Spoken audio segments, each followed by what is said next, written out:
خليني اقولك على حاجه ويا ريت تحطيها حلقه في ودنك. شيلي الحلقه وحطي كلامي في ودنك حلقه. مفيش راجل، مفيش مان هيديكي قيمتك.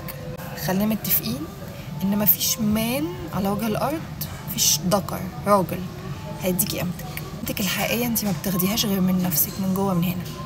قيمتك الحقيقيه بتطلع من هنا، بتظهر على وشك. لبسك مش هو اللي هيحدد شكلك وقيمتك وانت بنت مين.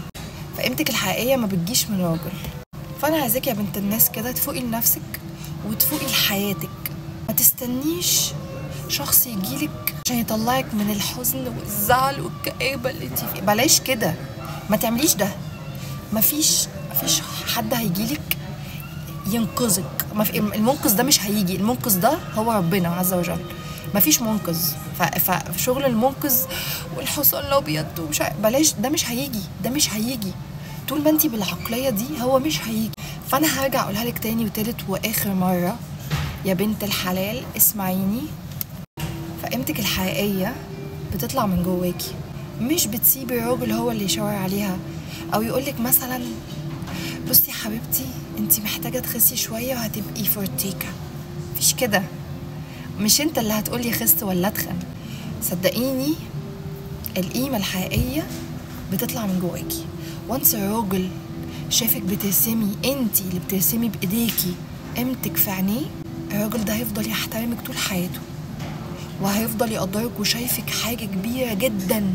ويمكن ما يحبش ابدا انه يخسرك، ما يغامرش بخسارتك خالص. ليه؟ عشان انتي اللي راسمه برشتك قيمتك في عينيه. قيمتك هنا بقى مش ابدا بتتلخص في شكلك الحلو ولا في تقاطيعك المسمسمه ولا في شعرك او في لون حجابك او في لونك انت شخصيا او في لبسك او شكل جسمك او الحاجات.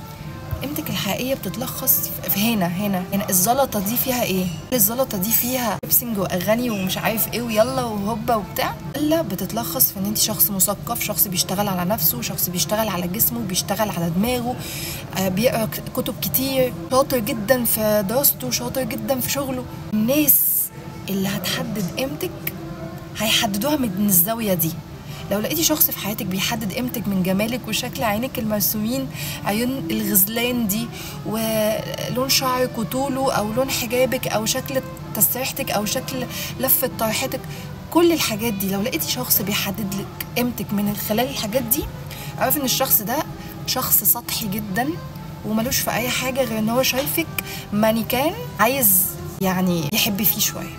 فشوفي بقى انت حابه تتشافي كده، حابه تتشافي مانيكان جميل، بس مانيكان، ولا حابه